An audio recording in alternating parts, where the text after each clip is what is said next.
มาเงินอยู่ป่าเขาบุปิ้งเขากินมาปิ้งกินอยู่เงินซะสำนี้ให้ยางฮอดก็เลยว่าจีเฮกลับคืนพอเลย9 โมงป้าย10 โมงยังมาเนาะก็ซ้ำนี่เลยไปนะเพื่อน มันว่าเนี่ยเมื่อกี้เขายังมันว่าเนี่ยไปรีนอนที่พูดแล้วเนาะ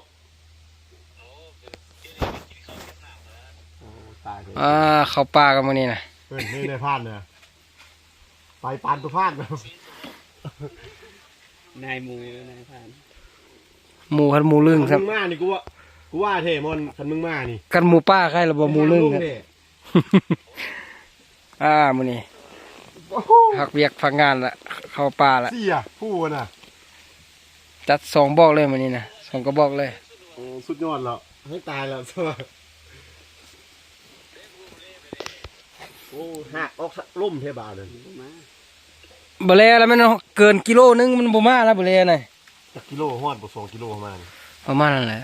แต่ว่าแท็กแต่อันนั้นแถวเอายางเวียนเขาก็3 กิโลแล้วมาดูตอน9 โมงกูน่ะมันบ่ได้ไกลนะมันขึ้นผู้ซื่อบัดลงแม่ย่างกัน3 ชั่วโมงขึ้นบัดลงมาชั่วโมงเดียวซ้ำนี้ตัวไปนับเลยนี่กินเลยแม่มกล้วยอยากกินข้าวกินมกล้วยขี้แก้วออกเนาะขักเดียวโดนเลยเด้2 เดือนแหละมึงเอาพาไปแบงมาวะกูว่ากูทงนักแข่งกูบ่เอามาสักกูได้โอ้ยอยู่ไหนสุพรแล้วมันมา10 โลเมืองบางเวียงพุ่นละพุ่นนะเขาก็โลนึงแล้วซูปนี้โลนึงติดตามเบิ่งเอาในผ่านมือมาลองทางปืนสวัสดิ์คักแห้งไปโย่บนทงบุเปียดเท่านั้นเลย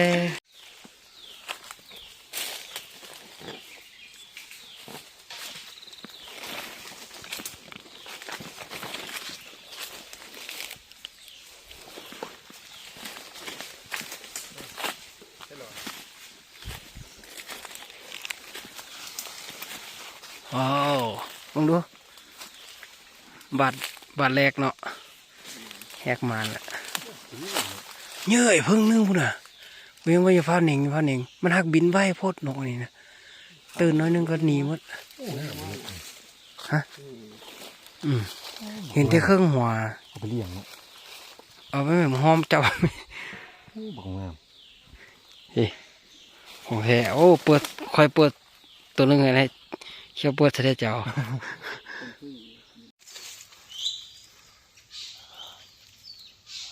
นกตอมนกเสาตอมแดกดอกลายหน่อยยิ่งรอแตกสะหมด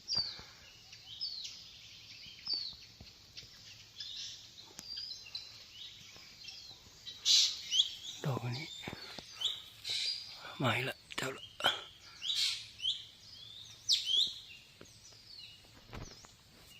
ลองกัน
ลองมาเก็บเบิ่งโอ้ยิงตกเป็นสิบเห็น2 ตัวครับ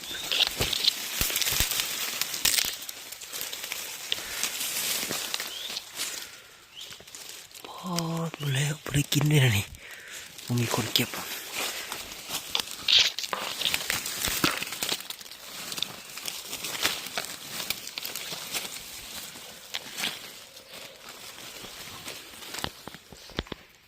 เห็นที่4 ตัวครับ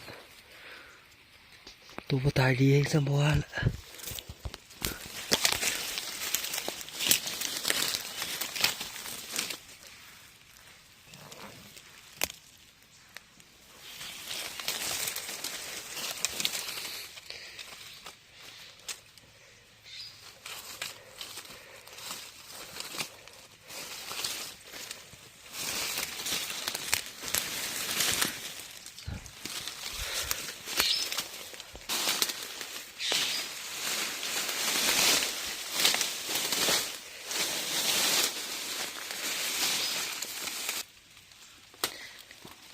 เห็นที่เลือด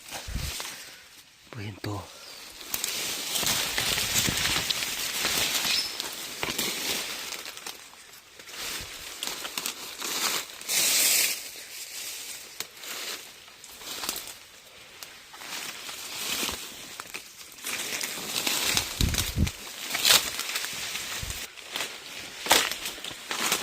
ตัวนี้ความ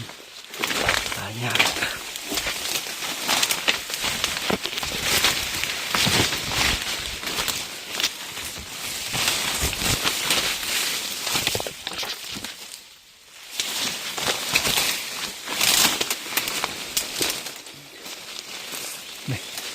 ดีได้กินมันเลยสิ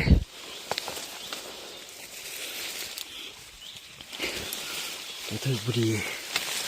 ไม่ตายไม่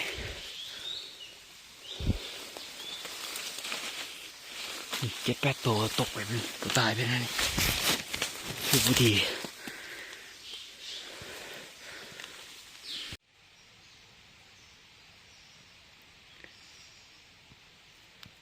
เป็ดได้ยินบอกเป็ด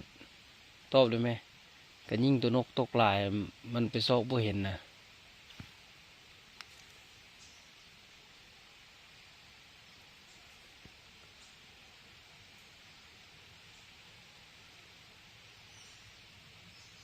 ฟังฝนนี่แม่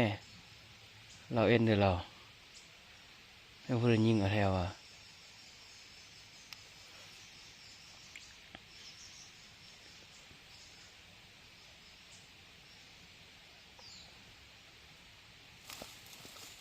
คันเราจบอันนั้นแล้วตอบได้แล้วว่าหากันเลยเนี่ยก็ยิ่งนกตก18 ตัวเราไปซอกบ่เห็นแต่4-5 ตัวครับคันบ่มาเฝ้ากันบ่ยิ่งแหละยิ่งก็บ่ได้ตึกแพง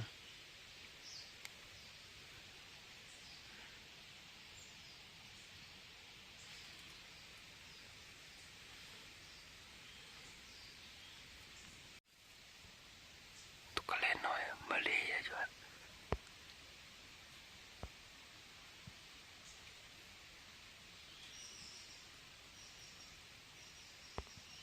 ตุกกะเล่น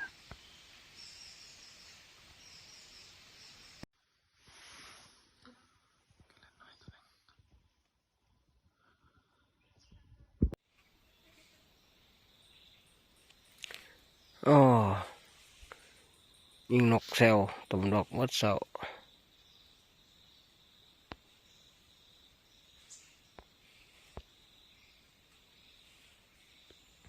มันอยู่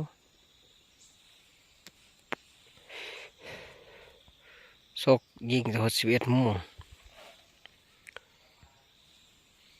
ยิงจะ11 โมง12 โมงซกตัวนก1 ชั่วโมงมีพวกเก็บในผ่านจะเป็นเลาะอยู่โอ้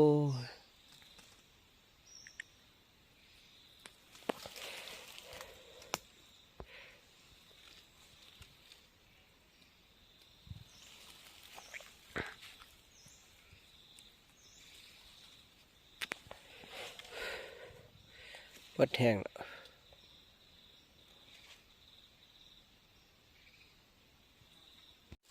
แล้ว อะไรเจ๊เลยเจ๊เลยวะของกันนะ เสื้อหนำยายไปเลย อ๋อถูกมันตัวธรรมดาเนาะมันจะกัดมือจริง แต้ม วัดซึก เห็ นะ น ฮะ มันมีโคตรมีโคตรอีก อุ้ยสังกยาน 2 แต้ม ตัวเต็มพุงเลย3 4 ฆ่าตึงไปตายเลย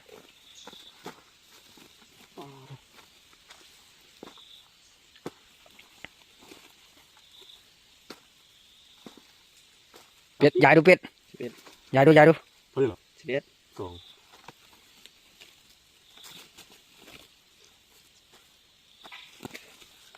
ยิงตก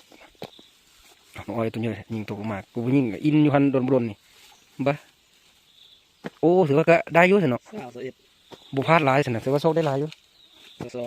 ตัวกูจะเล่น 3 4ว่าผลงานมันยังพกอีกออกมา เอาทานมันยายดีๆครับเดี๋ยวเอามาเฉพาะของเราสุดหรอวะทำหมดเลย นกแต้ว2นกนั้น2ที่ทงกันจะตัวออกมา ซาซองกินนี่ซาซองมาโอ้อันนี้เสื่องก็ได้บ่เกิดละเอาอันนี้เสื่องก็ได้บ่ ค้าไม่พอละบาง เบื่อเนาะ 8 9 พอมันก็เป็ดเก้าตัวเนาะ 33 ตัวเล่นเอาปลาดองคักๆกันเล่นนะ โอ้อดีตของแซ่บ โอ้เขากันสั่น โอ้ตุยดีจ้ะ โอ้ตัวเนี้ยนั้นคักแน่เนาะยังพวกนี้เยอะสุดตั้งนั้น บ่ตายป่ะ ตัวเดียวนะ ค้ามตัวนี้ จะวัดเสียงหลังเนี่ยมาเกี่ยวไอ้นกต่อ โย่เน่โอ้ เล่าบ่เสื้อความกันก็บอกว่าขึ้นมาเก็บน้ำกันตะกี้กันก็โหบ่แท้ว่าชีวิตว่าอิน อ้าวเขาเลย40 ฮอดบ่40ในฮอตองเห็นบ่ฮอตอง นั่นเลยโอ้เล่น น้องแม่จังนั้นทึก บ่เป็นกินเลยเนาะ 40 ปลายเบ้อเหมือนง่ายเด้อ